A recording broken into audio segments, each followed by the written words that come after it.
RK వంటలు కమ్మని రుచులకు స్వాగతం. హాయ్ అండి, అందరు బాగున్నారా?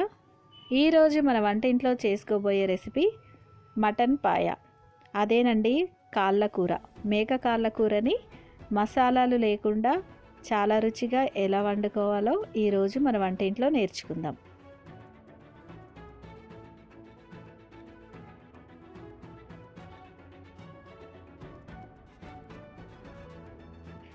కాళ్ళ కూర చేసుకోవడానికి కావలసిన పదార్థాలు: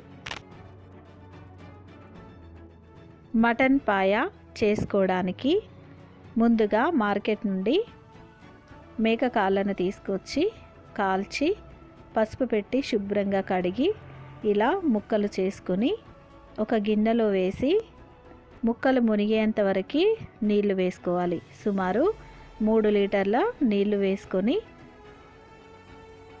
కొద్దిగా ఉప్పు వేసి వీటిని గంటన్నర పాటు సిమ్లో ఉడికించుకోవాలి. గ్యాస్ సిమ్లోనే ఉంచి ఉడికించుకోవాలి.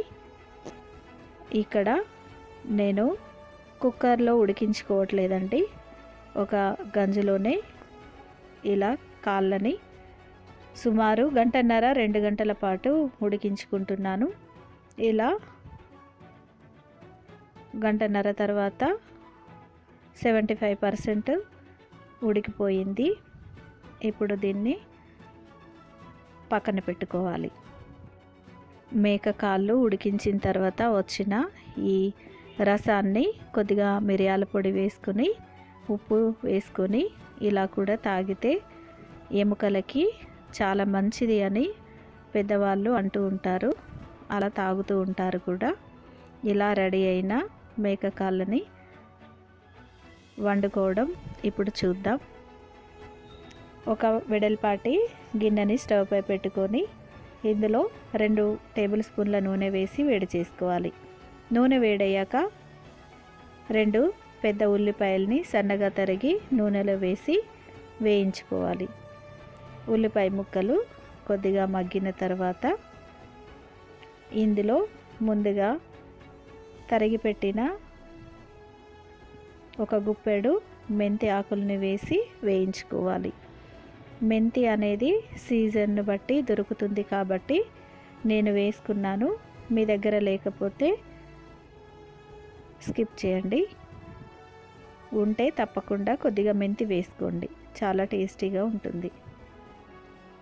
ఉల్లిపాయ ముక్కలు మెంతి ఎర్రగా వేగిన తర్వాత ఇందులో ఫ్రెష్గా ఉన్న అల్లం వెల్లుల్లి పేస్ట్ని 2 టేబుల్ స్పూన్లు వేసుకోవాలి.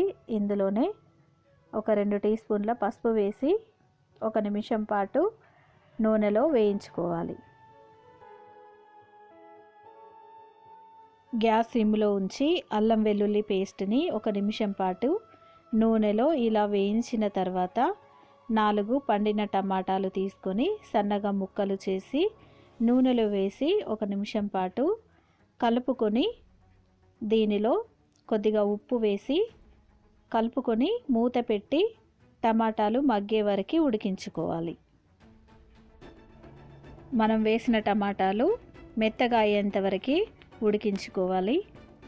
అడుగంటకుండా గ్యాస్ సిమ్లో ఉంచి టమాటాలను ఉడికించుకోవాలి. ఇందులో మనము మసాలా వేయడం లేదు కదా. ఇలా నేను చూపిస్తున్న ప్రతి ఇంగ్రీడియంట్స్ని మిస్ అవ్వకుండా వేయండి. నేను చూపించినట్టుగానే మీరు కాళ్ళకూర ఒకసారి ట్రై చేయండి, చాలా రుచిగా ఉంటుంది. ఇందులో తగినంత కారం వేసుకోవాలి. కారము కొద్దిగా ఎక్కువ ఉంటే చాలా టేస్టీగా ఉంటుంది. మీరు ఎంత కారం తినగలిగితే మీ కారాన్ని బట్టి అంత కారం వేసుకొని ఒకసారి కలుపుకొని మూత పెట్టి సిమ్లోనే ఉడికించుకోవాలి. అడుగంటకుండా చూసుకోవాలి. ఎముకల సమస్య ఉన్నవాళ్ళు, మోకాళ్ళ నొప్పులు ఉన్నవాళ్ళు ఇలా నెలకొకసారైనా మటన్ పాయ సూప్ తాగితే చాలా మంచిదండి. సూప్ తాగడం ఇష్టం లేని వాళ్ళు కర్రీలాగా కూడా వండుకొని తింటే చాలా మంచిది. ఇందులో ఉడికించిన మేక కాళ్ళని వేసుకోవాలి. షోర్వాతో సహా వేసుకొని అంతా కలుపుకోవాలి. ఇలా అడుగు నుండి అంతా కలుపుకోవాలి. కలుపుకున్న తర్వాత ఇందులో మరొక లీటర్ నీళ్లు వేసుకోవాలి. నీళ్లు వేసి తగినంత ఉప్పు వేసుకోవాలి. ఉప్పు సరిపడా వేసుకున్న తర్వాత అంతా కలుపుకొని మూత పెట్టి కదపకుండా గ్యాస్ సిమ్లోనే ఉంచి అరగంట పాటు ఉడికించుకోవాలి. అరగంట తర్వాత మూత తీసి చూస్తే చక్కగా ఉడికిపోయి ఉంటుంది. ఇప్పుడు ఇందులో ఒక పెద్ద కట్ట కొత్తిమీర సన్నగా తరిగి వేసుకొని అంతా కలుపుకోవాలి. కొత్తిమీర వేసిన తర్వాత ఒక 2-3 నిమిషాలు ఉడికితే సరిపోతుంది.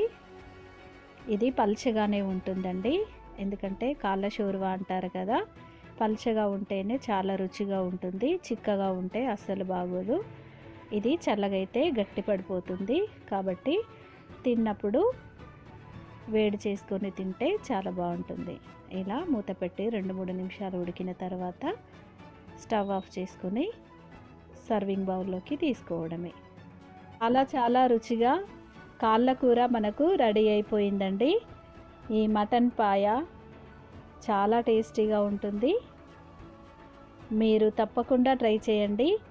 మసాలా వేయకుండా ఇంత రుచిగా ఉంటుందని మీరు ఒకసారి ట్రై చేస్తే మీకు అర్థమవుతుంది. తప్పకుండా మీరు ఈ రెసిపీని ట్రై చేయమని రిక్వెస్ట్ చేస్తున్నాను. పిల్లలకి పెద్దలకి ఆరోగ్యానికి చాలా మంచిదండి ఈ మటన్ పాయ. మీరు తప్పకుండా ఇలా ట్రై చేయండి, చాలా టేస్టీగా ఉంటుంది. మీకు గనక ఈ రెసిపీ నచ్చినట్టయితే లైక్ చేయండి, షేర్ చేయండి. మీ విలువైన సలహాలు సూచనలు కామెంట్ ద్వారా తప్పకుండా తెలియజేయండి. మీరు కొత్తగా ఛానల్ని చూస్తూ ఉంటే తప్పకుండా సబ్స్క్రైబ్ చేయండి.